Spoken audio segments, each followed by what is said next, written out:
Hello dear members of the Soul and Real Stories family, today we will bring you a romantic love story, so let's get started.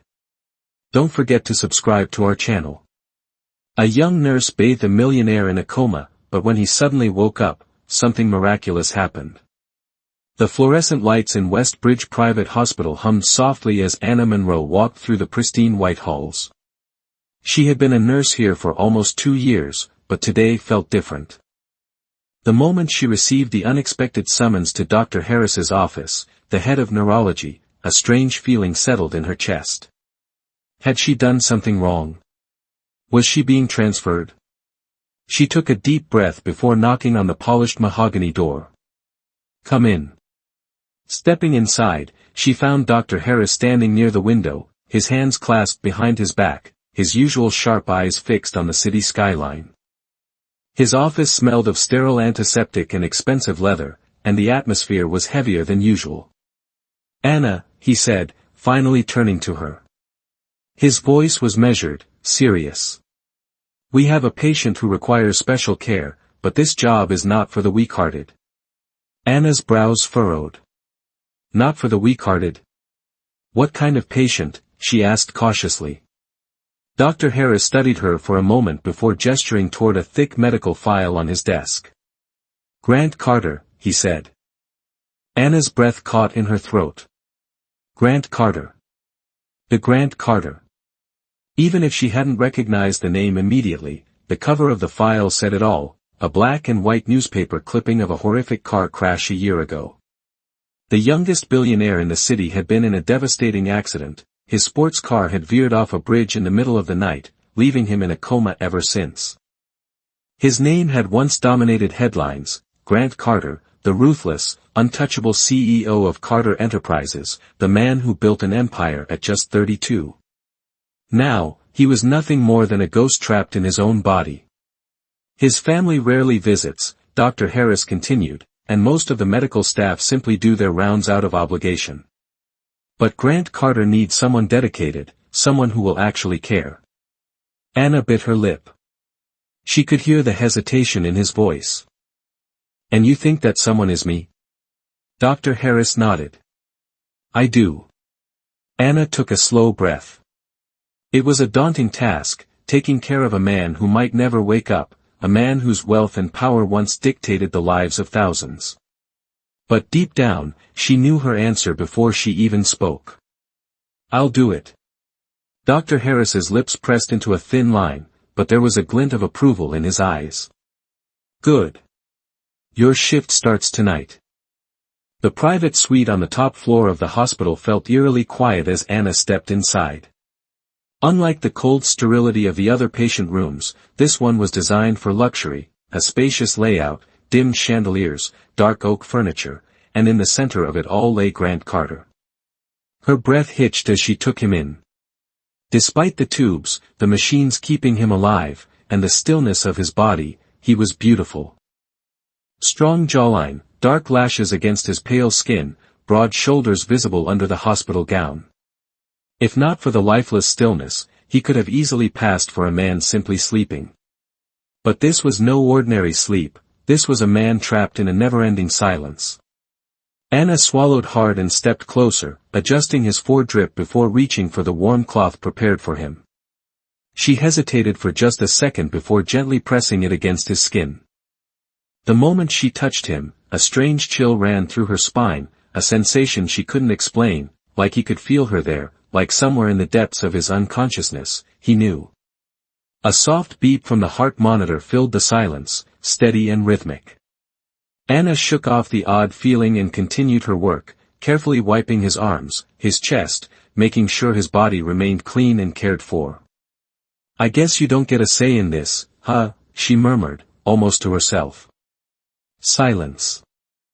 "I'll take that as a no." A small smile tugged at her lips despite herself. The days turned into a routine. Every morning and evening, Anna would bathe him, change his sheets, monitor his vitals. But soon, it wasn't just about medical care. She found herself talking to him, telling him stories about her day, about the world outside his window. "You should see the cafeteria food, Grant. It's tragic. Even for a billionaire, I doubt you'd survive it. Silence. I don't even know why I'm talking to you. Maybe I just like the sound of my own voice. Silence. Or maybe you're actually listening. The heart monitor beeped steadily, as if answering her. And maybe, just maybe, he was. Anna hummed softly as she dipped a clean washcloth into the warm water. The sterile quiet of Grant's private hospital suite was something she had grown used to over the weeks, the steady beep of the heart monitor, the faint hum of the foredrip. It was all part of the background now. She leaned over the bed, carefully wiping Grant's face, her fingers gentle but precise. You know, she said, her voice light, I read somewhere that people in comas can still hear things. So technically, you're the worst listener I've ever met. No response, of course. She sighed, shaking her head. It's okay. I'm used to talking to myself now. She moved to clean the curve of his jaw when a slight movement. Her breath caught. Had she imagined it? She froze, staring at his hand. Nothing. The fingers lay motionless against the crisp white sheets. Anna let out a small laugh, shaking her head. Great, now I'm hallucinating. Maybe I'm the one who needs a hospital bed.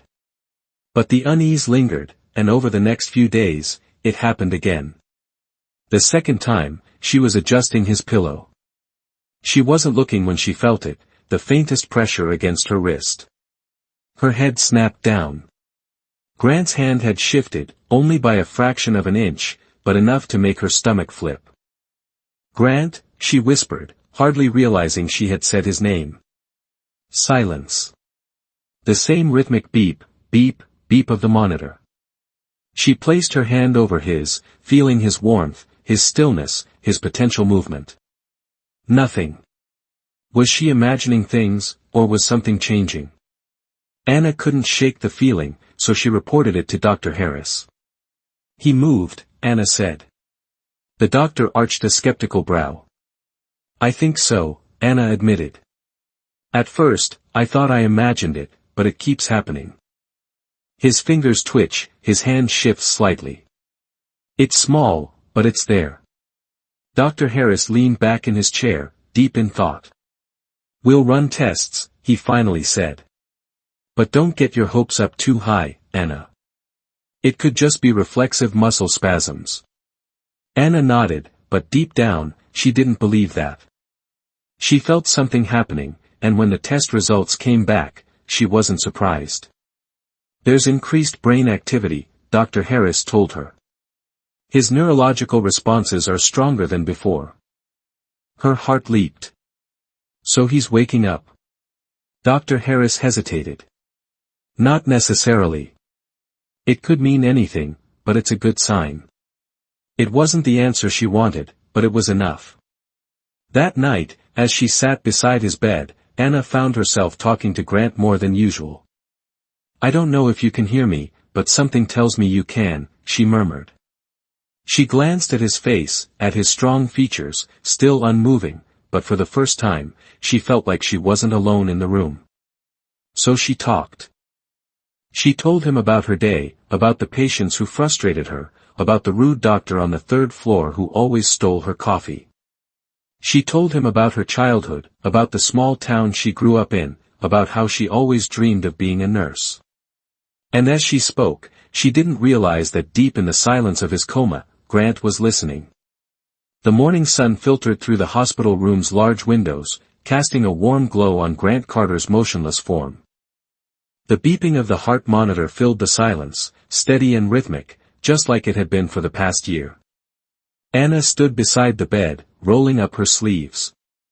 This was just another day, another routine bath, another round of talking to someone who might never answer her. She dipped a warm cloth into the basin, wrung it out, and began gently wiping Grant's chest, her movements precise and careful. You know, Grant, she murmured, smiling faintly, I was thinking about getting a dog. I need someone to listen to who won't just lie there and ignore me all day. Silence. She sighed. Okay, rude. I was just making conversation. She reached for his arm, running the cloth over his skin, her fingers brushing against his wrist. And then his fingers tightened around her wrist. Anna froze, a sharp breath lodged in her throat as she stared at his hand. The pressure wasn't much, gentle, weak, hesitant, but it was there. Oh my God! Her heart pounded violently, her pulse ringing in her ears. She wanted to believe it was just another reflex, just another meaningless twitch, but it wasn't, because then. Grant's eyes snapped open. For a moment, Anna couldn't move, couldn't breathe, couldn't think. She had spent months staring at those closed eyelids, watching for any sign of movement, any flicker of life, and now those deep ocean blue eyes were looking right at her.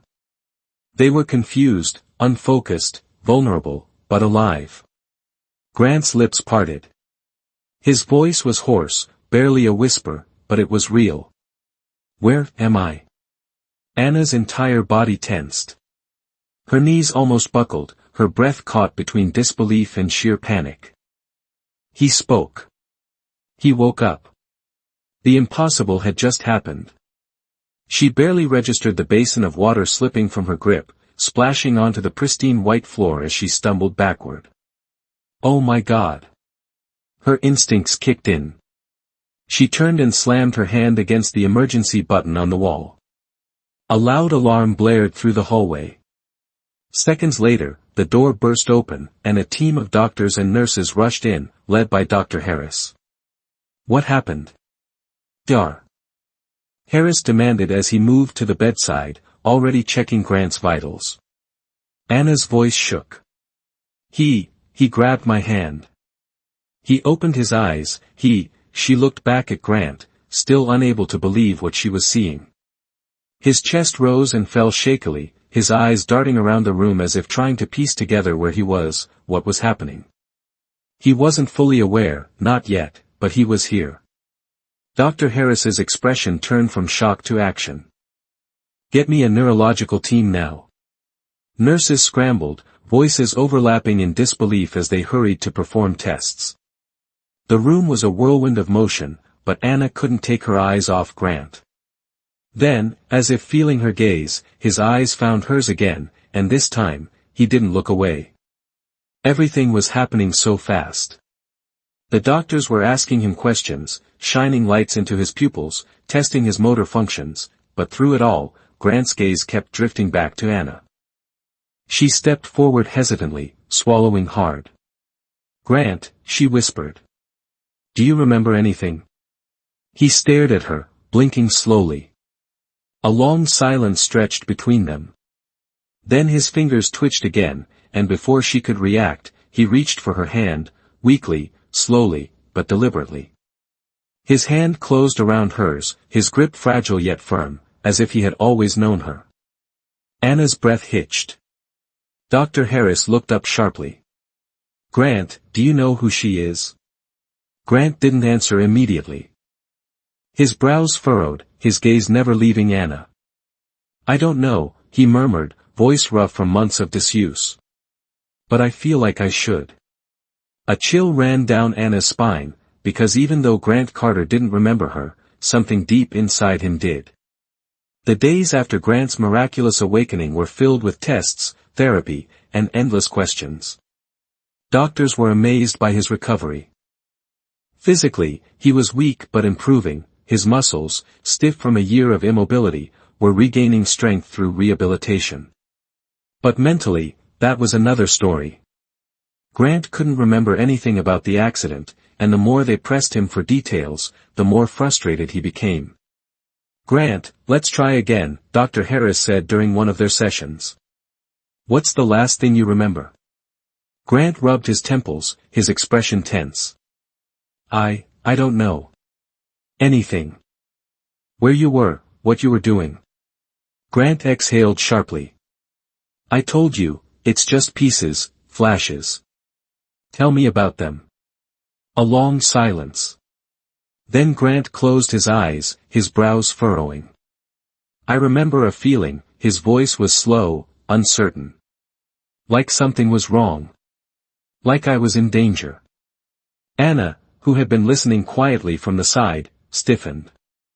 Grant continued, his fingers clenching. There was a road, headlights, and then nothing. Just black. Dr. Harris sighed. It's common for trauma victims to block out painful memories. It may come back on its own, but for now, we focus on recovery. Grant nodded, but Anna could see the frustration in his clenched jaw. And deep down, she couldn't shake the feeling that something wasn't right. That night, unable to stop thinking about it, Anna went to the hospital archives. She had read Grant's file before, but this time, she went through every detail with fresh eyes. And that's when she saw it, something she had missed before. The report from the accident reconstruction team stated that Grant's brakes had failed. Failed. Not worn out. Not malfunctioned. Tampered with. A chill ran down her spine. This wasn't just an unfortunate crash. Someone had wanted Grant dead. And he had no idea. Taking a shaky breath, she closed the file. She needed to tell him because if someone had tried to kill him once, they might try again. Grant's recovery was happening at a remarkable speed. In just a few weeks, he had gone from being bedridden to sitting up, eating on his own, and speaking in full sentences. Now, with the help of physical therapy, he was learning to walk again. And through it all, Anna was there, every step, every struggle, every frustrating moment where he wanted to give up, she pulled him back. I can't do this, Grant muttered, gripping the parallel bars tightly as he attempted to lift himself. Yes, you can, Anna said firmly, standing beside him. You've already come this far, Grant. Don't stop now. He turned to look at her, his breathing heavy. She wasn't just saying words to motivate him, she truly believed in him, and that made him believe in himself. With a determined exhale, he took another step forward. Anna's face lit up. That's it. For the first time since waking up, Grant smiled, not out of politeness, not out of obligation, but because for the first time, he felt alive again. And he knew exactly who to thank for that. Anna wasn't like the others. She didn't treat him like a charity case. She didn't see him as a billionaire trapped in a hospital bed. She saw him, just Grant. And that was why he found himself gravitating toward her. Whenever she was in the room, the world felt lighter. Whenever she spoke, her voice pulled him from the darkness that still lingered in his mind. And whenever she touched him, a hand on his arm steadying him as he walked, adjusting his pillow, his skin tingled with something he couldn't explain. One night, after a particularly long therapy session, Anna suggested taking a walk in the hospital's garden. Fresh air might do you some good, she said, smiling. Grant agreed, but what he didn't expect was how different everything would feel outside those hospital walls, the cool night air, the rustling trees, the moon casting a soft glow over the world. For the first time, he felt like a person again. Not a patient. Not a mystery with missing memories. Just himself. And beside him, Anna. They walked slowly, Anna holding on to his arm for support. At first, Grant thought it was just part of her job, but then he saw the way her fingers lingered on his wrist, the way she glanced at him when she thought he wasn't looking, the way her breath hitched slightly whenever he stepped too close. And suddenly, he knew she felt it too, that pull, that unspoken connection between them. They stopped near a small stone bench, the moonlight casting shadows across the garden. Grant turned to face her, his heartbeat unsteady for a different reason this time. Anna opened her mouth to say something, but before she could, Grant took her hand. Her lips parted in surprise, her eyes searching his. I don't remember anything about my life before this, he admitted, his voice low. But I know one thing for sure. Anna swallowed. What? He tightened his grip around her fingers. I trust you. The words were simple, but to him, they meant everything. And judging by the way Anna's breath caught in her throat, the way her cheeks flushed under the moonlight, the way she didn't pull away, she understood. And for now, that was enough. The night was restless. Grant tossed and turned in his hospital bed, his body still weak but his mind racing. And then, a flash, a sudden burst of memory crashed through his subconscious like a breaking dam. The road was dark. The rain poured against the windshield, his wipers struggling to keep up. Grant gripped the steering wheel tightly, his mind still clouded from the meeting he had just left. Something felt off. Then, out of nowhere, headlights, bright, rushing toward him. A black SUV swerved into his lane at full speed. Grant yanked the wheel, his tires skidding on the slick pavement. The brakes, they didn't work. His heart pounded as he desperately tried to regain control. And just before impact, his eyes darted to the side of the road. A shadowy figure stood there, watching. And then blackness. Grant's eyes snapped open, his breath coming in short, uneven gasps, his pulse racing, sweat clinging to his skin. The memory had been so vivid, so real. And now he knew the truth. This wasn't an accident. Someone had tried to kill him. Anna noticed something was wrong the second she walked into his room the next morning. He was different. His usual smirk was gone. His body was tense. His hands were clenched into fists. "Grant," she asked carefully. "What's wrong?" His piercing blue eyes locked onto hers, filled with a new intensity. "I remember something." Anna's stomach dropped. "The accident?" He gave a stiff nod. "It wasn't an accident, Anna. Someone tampered with my brakes, and there was a man standing on the side of the road, just watching as my car crashed." Anna felt chills run down her spine. Everything she had suspected, he had just confirmed. But the question remained, who and why? Anna and Grant spent the next few days digging deeper, going through Grant's files, company records, and anything that could hint at someone wanting him gone. Then, finally, they found it, a financial transfer, a large sum of money wired just days before the accident.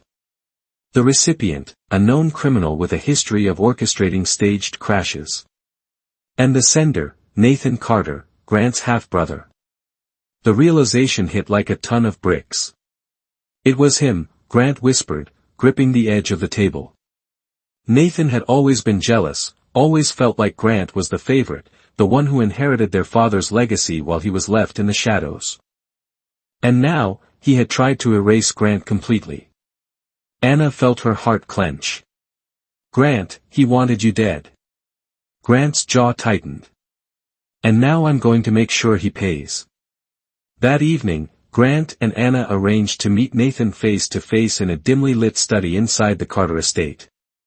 Nathan lounged in a leather chair, swirling a glass of whiskey as Grant and Anna entered. Well, Nathan smirked. "The dead man walks." Grant's eyes burned with fury. "Why did you do it, Nathan?" Nathan took a slow sip of his drink. "You already know why." Anna stepped forward. "You tried to kill your own brother. For what? Money?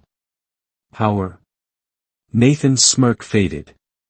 "For everything that should have been mine," he spat. "You were always the golden child, the heir, the one who got everything handed to him. Well, guess what? I was tired of waiting for my turn." Grant's hands curled into fists. "So you hired someone to sabotage my car?" Nathan laughed coldly. "I didn't think you'd survive, but hey, miracles happen, right?" Anna felt rage boiling inside her, but before she could say anything, the door burst open, and two uniformed officers stepped inside. Nathan's face paled. "Nathan Carter," one officer announced. "You're under arrest for attempted murder."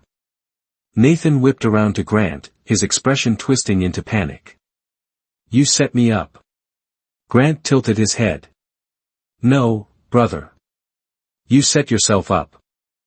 Nathan was dragged away in handcuffs, screaming empty threats. And as the doors slammed shut behind him, a heavy silence filled the room. Grant finally exhaled, his shoulders relaxing for the first time since waking up. It was over. Justice had been served, and he was finally free. The Carter estate had always been grand, imposing, and cold, a fortress of wealth built on generations of power. But tonight, as Anna stepped inside the dimly lit dining hall, it felt different, warmer, more intimate. Soft candlelight flickered across the elegantly set table near the large glass windows overlooking the city skyline. The scent of fresh roses filled the air, and a bottle of wine sat chilling beside two perfectly placed plates. Anna's breath caught. "Grant, what is all this?" she asked, turning to face him. Grant stood behind her, his hands tucked into his pockets, his blue eyes soft yet intense. "Dinner," he said simply. "Just you and me." Anna's chest tightened. For the past few weeks, their lives had been a whirlwind, from his recovery to unraveling the truth about his accident to seeing his brother arrested. But now, with the storm finally behind them, there was only this moment. And somehow, that felt even scarier. As they sat down, Anna couldn't ignore the way Grant watched her, like he was memorizing every detail, like she was something fragile yet precious. "You're quiet," she said, giving him a small, teasing smile. "That's not like you." He exhaled, swirling his wine glass between his fingers. "I've been thinking." "That's even more dangerous," she joked. He didn't laugh. Instead, he leaned forward, his gaze burning into hers. "Anna, do you know how many people walked away from me while I was in that coma?" Her smile faded. She knew. She had seen it firsthand, the way his family had treated him like a burden, the way his so-called friends had moved on. The only reason he had survived that darkness was because someone stayed. Because she stayed. "But you didn't," Grant murmured. "You were there, day after day. You took care of me when I couldn't even open my eyes, when I was nothing but a lost cause to everyone else. You refused to give up on me." Anna's throat tightened. She had never thought about it that way. She had just done what she felt was right. But to Grant, it had meant everything. Grant leaned closer, his fingers brushing against hers on the table. "Anna, I have everything," his voice was soft but firm. "Money, power, influence. But none of it means anything without you." Anna's breath hitched. "Grant, Let me finish," he whispered. His hand finally closed around hers, his thumb tracing slow, delicate circles against her skin. "I don't know how it happened. I don't know when it started. But what I do know is that every moment I was trapped in that coma, you were the one keeping me alive. You were my light in the dark." Anna's eyes burned with tears. "I love you." The words crashed into her, stealing the breath from her lungs, not because she hadn't felt it too, but because hearing it from him made it undeniably real. Grant Carter, the man who had once lived in a world of cold calculations, business deals, and power plays, was now sitting across from her, bearing his soul. And for the first time in her life, Anna felt something she had never felt before, truly, completely, irrevocably cherished. Tears slipped down her cheeks, but she smiled through them. "Grant," she whispered. "You have no idea how much that means to me." He reached up, gently wiping a tear from her face. "Then let me show you." And as he leaned in, pressing his forehead against hers, Anna knew this was only the beginning. Months had passed since that fateful night when Grant confessed his love for Anna, and in that time, everything had changed. Grant had fully recovered, regaining his strength through endless hours of rehabilitation and training. His body was no longer weak, no longer held back by the accident that nearly took his life. And now, he was Grant Carter once more, back at the helm of Carter Enterprises, standing in the boardroom with the confidence of a man who had been to hell and back and survived. But there was one crucial difference between the man he was before the accident and the man standing here now. This time, he wasn't alone. This time, he had Anna. And soon, if she said yes, she would be his forever. The rooftop of the Carter estate was bathed in the soft glow of the setting sun, casting warm golden hues across the city skyline. Anna stood at the edge, gazing at the breathtaking view, completely unaware of what was about to happen. It's beautiful up here, she murmured, the breeze gently playing with her hair. Grant, standing behind her, smiled. Not as beautiful as you. She turned to him, rolling her eyes playfully. Smooth, Carter. Very smooth. But her teasing expression faded when she saw the way he was looking at her. There was something different in his eyes tonight, something deeper, more certain, more infinite. Before she could ask, he took a deep breath. Then, slowly, he dropped to one knee. Anna's breath caught in her throat. Her hands flew to her mouth as Grant pulled out a small velvet box, flipping it open to reveal the most stunning engagement ring she had ever seen, an elegant diamond set in a delicate platinum band. But it wasn't the ring that took her breath away. It was him. It was the way his voice trembled slightly as he whispered, Anna, you didn't just save my life. You became my life. Her heart pounded. Before you, I had everything, money, power, success. But I was missing something. I was missing you. Tears welled in her eyes. You're the reason I fought to live, the reason I found myself again. And now, I want to spend the rest of my life making sure you know just how much you mean to me. He held the ring up, his eyes never leaving hers. Anna Monroe, will you marry me? The world stood still. Anna couldn't speak, couldn't breathe. All she could do was nod frantically, laughter and tears spilling over at the same time. Yes, she finally managed, her voice breaking. Yes, Grant. 1,000 times yes. Grant let out a breath of relief, sliding the ring onto her finger before pulling her into his arms, into his world, into forever. And as their lips met under the fading sunlight, Anna knew this was where she belonged. Always. The Carter estate had never looked more radiant than on their wedding day. The gardens were transformed into an enchanting wonderland, white roses lined the pathways, twinkling lights draped the towering oak trees, and soft music played in the background as guests gathered in awe. Anna stood at the grand entrance, dressed in an elegant white gown, her heart racing. Are you ready? Lisa, her maid of honor, whispered beside her. Anna took a deep breath, her fingers tightening around her bouquet. Then she looked up, and there he was. Grant stood at the altar, dressed in a classic black tuxedo, looking at her as if she was the only person in the universe. Her nerves vanished. She stepped forward, walking down the aisle with absolute certainty. Each step brought her closer to forever, and when she finally reached him, Grant took her hands in his eyes shining with pure, unfiltered love.